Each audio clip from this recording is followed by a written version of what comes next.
आकाशवाणी भोपाल से प्रस्तुत है प्रादेशिक समाचार।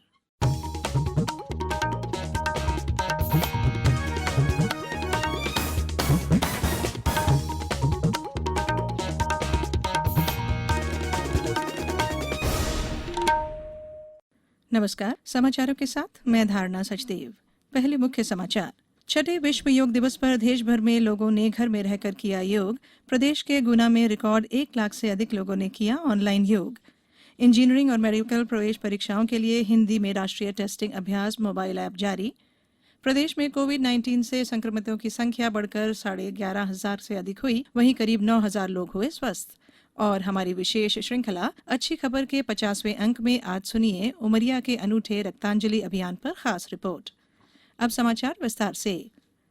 आज छठा अंतर्राष्ट्रीय योग दिवस मनाया गया। इस वर्ष योग दिवस की थीम घर पर योग और परिवार के साथ योग है। प्रधानमंत्री नरेंद्र मोदी ने आयोजन की शुरुआत करते हुए कहा कि रोग प्रतिरोधक क्षमता बढ़ाने में योग की महत्वपूर्ण भूमिका है और इससे शारीरिक और मानसिक आरोग्य प्राप्त किया जा सकता है।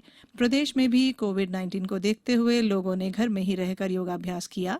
मुख्यमंत्री शिवराज सिंह चौहान ने योग का महत्व बताते हुए लोगों से प्रतिदिन योग करने का आह्वान किया। उन्होंने भी अपने परिवार के साथ घर में ही योग किया। हमारे गुना संवाददाता ने बताया कि जिले में गुना करेगा योग अभियान के तहत रिकॉर्ड 1 लाख से अधिक लोगों ने ऑनलाइन योगाभ्यास किया। गुना कलेक्टर एस विश्वनाथन ने बताया कि इसका उद्देश्य लोगों को योग के प्रति जागरूक करना है। 12 बजे करीब ऑलमोस्ट 1 लाख के ऊपर लोग कंफर्मेशन दिया है कि वो लोग ऑनलाइन योगा के माध्यम से इस बार पार्टिसिपेट किया और ये नंबर शाम तक वो बढ़ते जा रहे हैं। तो ये एक बहुत सराहनीय काम है एंड ये एक उत्साहवर्धन काम है, क्योंकि पूरा गुना जिले का सब पब्लिक इसके लिए पूरा एनर्जी एंथुसियाज्म के साथ ये लोग पार्टिसिपेट किया। ये ऑनलाइन योगा के माध्यम से योगा का भी बहुत अच्छी तरह से प्रचार किया। बैतूल में विभिन्न संगठनों द्वारा सोशल डिस्टेंसिंग का पालन करते हुए योग किया गया। शिवपुरी में भारत तिब्बत सीमा पुलिस बल के जवानों ने भी सोशल डिस्टेंसिंग का पालन करते हुए योग किया। शाजापुर, उमरिया, छतरपुर सहित प्रदेश के सभी जिलों से योग दिवस मनाए जाने के समाचार मिले हैं।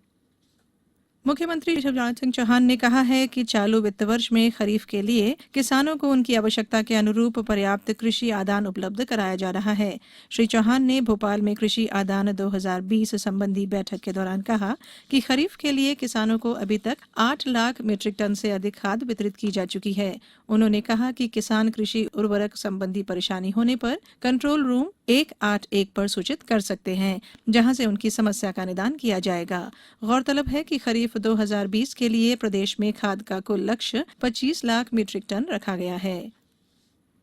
राज्य विधानसभा का मानसून सत्र 20 जुलाई से शुरू होगा, जिसमें महत्वपूर्ण शासकीय विधि विषयक और वित्तीय कार्य संपादित किए जाएंगे। विधानसभा के प्रमुख सचिव एपी सिंह ने बताया कि सत्र के दौरान सदन की 5 बैठकें होंगी। इस संबंध में अधिसूचना जारी कर दी गई है। इस वर्ष का पहला वलयाकार सूर्य ग्रहण आज देखा गया। यह ग्रहण ऐसे समय में हुआ जब उत्तरी गोलार्ध में सबसे लंबा दिन होता है।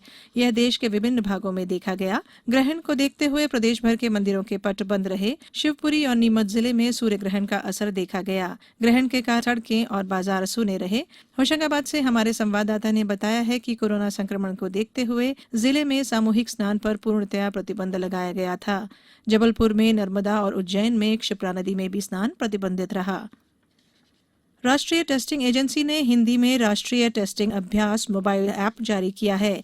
ये जानकारी देते हुए केंद्रीय मानव संसाधन विकास मंत्री रमेश पोखरियाल निशंक ने बताया कि हिंदी में प्रतियोगी परीक्षाएं देने के इच्छुक विद्यार्थी अपने मोबाइल फोन पर इस ऐप के जरिए अभ्यास कर सकते हैं। केंद्रीय मंत्री ने बताया कि पिछले महीने राष्ट्रीय टेस्टिंग एजेंसी ने इंजीनियरिंग और मेडिकल की प्रतियोगी परीक्षाओं के लिए यह ऐप जारी किया। इसके जरिए छात्र अपने घरों में सुरक्षित रहकर जेईई मेन और एनईईटी नीट सहित प्रवेश परीक्षाओं की तैयारी कर सकते हैं। ये समाचार आप आकाशवाणी भोपाल से सुन रहे हैं। हमारे समाचारों को अब आप कभी भी और कहीं भी अपनी सुविधा के अनुसार सुन सकते हैं। ये समाचार बुलेटिन यूट्यूब, ट्विटर और फेसबुक पर AIR न्यूज भोपाल पेज पर सुने जा सकते हैं। इसके अलावा आप हमारी वेबसाइट newsonair.com पर या AIR न्यूज ऐप पर भी समाचार सुन सकते हैं। ब्रेक के बाद समाचारों में एक बार फिर आपका स्वागत है। प्रदेश में कोविड-19 से संक्रमितों की संख्या बढ़कर 11,500 से अधिक हो गई है। वहीं लगभग 9,000 लोग स्वस्थ हो गए हैं। राजधानी भोपाल में आज 34 नए कोरोना संक्रमित मिलने के बाद इनकी संख्या बढ़कर 2,538 हो गई है। हालांकि इनमें से 1,750 से अधिक लोग स्वस्थ हो गए हैं। भारतीय जनता पार्टी के कोरोना संक्रमित विधायक के संपर्क में आए 5 अन्य विधायकों की रिपोर्ट नेगेटिव आई है। गौरतलब है कि राज्यसभा चुनाव के लिए शुक्रवार को विधानसभा परिसर में हुए मतदान में संक्रमित विधायक ने भी हिस्सा लिया था। इंदौर जिले में 41 नए मामले आने के बाद यहां संक्रमितों की संख्या 4,329 हो गई है, जिनमें अभी तक 3,185 लोग स्वस्थ हो चुके हैं। उज्जैन में कोरोना संक्रमित के 3 नए मामले सामने आने के बाद संक्रमितों की संख्या 826 हो गई। यहां 679 कोरोना पीड़ित स्वस्थ होकर घर पहुंच गए हैं। शहडोल संवाददाता ने बताया है कि जिले में कोरोना के मरीज तेजी से ठीक हो रहे हैं। जिले में कोरोना के कुल 17 मामले सामने आए हैं, जिनमें 14 पूरी तरह से ठीक हो गए हैं। रेल मंत्रालय ने अपने खरीद के नियमों में सुधार करते हुए कारोबारी सुविधा बढ़ाने का महत्वपूर्ण निर्णय लिया है। भारतीय रेलवे की वेंडरों को स्वीकृति प्रदान करने वाली एजेंसी द्वारा मंजूर शुदा किसी भी वेंडर को अब रेलवे की सभी इकाइयों के लिए स्वीकृत वेंडर माना जाएगा। इससे पहले किसी एक एजेंसी द्वारा स्वीकृत वेंडर को दूसरी एजेंसी स्वतः स्वीकार नहीं करती थी और उन्हें अलग अलग एजेंसियों के लिए अलग अलग आवेदन करना पड़ता था। मंत्रालय ने कहा है कि इस फैसले से वेंडरों को विभिन्न एजेंसियों में अलग अलग आवेदन करने की आवश्यकता नहीं होगी, जिससे समय की बचत होगी। आज विश्व संगीत दिवस है। सूचना और प्रसारण मंत्री प्रकाश जावड़ेकर ने इस अवसर पर लोगों को शुभकामनाएं दी हैं। श्री जावड़ेकर ने एक ट्वीट में कहा है कि जीवन में संगीत महत्वपूर्ण भूमिका निभाता है। उन्होंने कहा कि लोग अपने जीवन में संगीत के कारण ही सबसे अच्छा समय बिताते हैं। हमारी विशेष श्रृंखला अच्छी खबर के 50वें अंक में आज सुनिए उमरिया में शुरू हुए अनूठे रक्तांजलि अभियान पर खास रिपोर्ट। अच्छी खबर में आप हर रविवार रूबरू होते हैं प्रदेश के किसी भी इलाके की उस खबर से जो सकारात्मक है और समाज को दिशा देने में मददगार हो सकती है।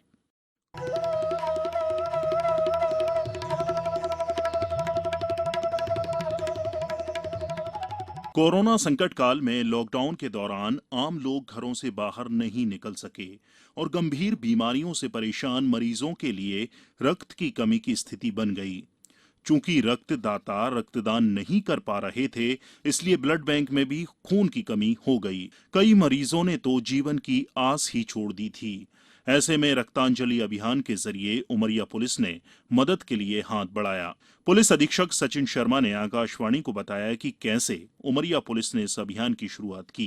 कोरोना काल में काफी लोग भयव्याप्त थे कि क्या वो अस्पताल जाते हैं तो सुरक्षित रहेंगे या नहीं। तो ऐसे में रक्त की या फिर ब्लड डोनर्स की काफी कमी अस्पतालों में आ गई। इसी के तहत हम लोगों ने रक्तांजलि मुहिम लॉन्च की। हमने एक व्हाट्सएप ग्रुप बनाया, अस्पताल से समन्वय स्थापित किया और काफ़ी लोगों तक इस मुहिम को पहुंचाया। इसमें लगभग 20 से 25 पुलिस कर्मचारियों ने अलग अलग लोगों को जिनको खून की आवश्यकता थी जाके डोनेट किया और इस मुहिम को सफल बनाया। रक्तदान कर एक एनीमिक बच्चे की जान बचाने वाली महिला सब इंस्पेक्टर वर्षा बेगा ने बताया कि रक्तदान सबसे बड़ा दान है। रक्तांजलि अभियान के तहत हमने भी रक्त डोनेट किया और हम समझते हैं कि रक्तदान जो है वो महादान है। वहीं खून की अत्यधिक कमी के कारण जीवन मृत्यु से संघर्ष कर रही 45 वर्षीय राजकली यादव को भी उमरिया पुलिस की इस पहल से जीवन दान मिला। मेरे को खून की कमी थी, मैं खून की कमी से बीमार रहती। मेरे को पुलिस वाला खून दिया, मैं इससे ठीक हो गई। उनको मैं धन्यवाद देती हूँ। कोरोना संकट की इस घड़ी में पुलिस पहले ही दिन रात एक कर लोगों को नियमों का पालन कराकर कोरोना संक्रमण से बचाने की कोशिश में लगी हुई है। ऐसे व्यस्त दौर में वक्त निकालकर रक्तांजलि जैसा अनुकरणीय अभियान चलाना वाकई काबिले तारीफ है। उमरिया से संतोष गुप्ता की रिपोर्ट के साथ समाचार कक्ष से मैं राशिद अहमद खान।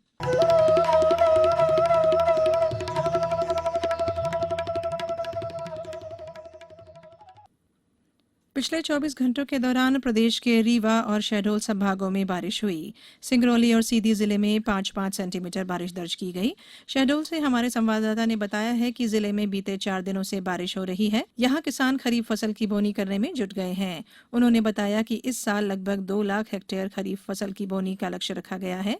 मौसम विभाग ने अगले 24 घंटों के दौरान रीवा, शहडोल संभागों तथा छिंदवाड़ा, बालाघाट, बैतूल, होशंगाबाद, रायसेन और सीहोर जिले में भारी बारिश की चेतावनी जारी की है। अब कुछ समाचार संक्षेप में। श्योपुर जिले के गांधीनगर बस्ती में टिड्डियों ने पेड़ पौधों को क्षति पहुंचाई। रतलाम जिला कलेक्टर ने कहा कि कोरोना वायरस के संक्रमण से कुक्कुट उत्पादन को किसी भी प्रकार का खतरा नहीं है। सतना जिले के अंदरा थाना अंतर्गत मोहनिया गांव में एक सड़क दुर्घटना में 2 लोगों की मौत हो गई और देश में कोरोना से स्वस्थ हुए लोगों की संख्या बढ़कर 55.49% हो गई है। कोरोना वायरस से अब तक 2,27,785 रोगी उपचार के बाद ठीक हुए हैं। अंत में मुख्य समाचार एक बार फिर। छठे विश्व योग दिवस पर देश भर में लोगों ने घर में रहकर किया योग। प्रदेश के गुना में रिकॉर्ड 1 लाख से अधिक लोगों ने किया ऑनलाइन योग। इंजीनियरिंग और मेडिकल प्रवेश परीक्षाओं के लिए हिंदी में राष्ट्रीय टेस्टिंग अभ्यास मोबाइल ऐप जारी। प्रदेश में कोविड-19 से संक्रमितों की संख्या बढ़कर 11,500 से अधिक हुई, वहीं करीब 9,000 लोग हुए स्वस्थ। और हमारी विशेष श्रृंखला अच्छी खबर के 50वें अंक में आज आपने सुनी उमरिया के अनूठे रक्तांजलि अभियान पर खास रिपोर्ट। इस बुलेटिन में इतना ही। घर में रहिए, सुरक्षित रहिए और सुनते रहिए आकाशवाणी। नमस्कार।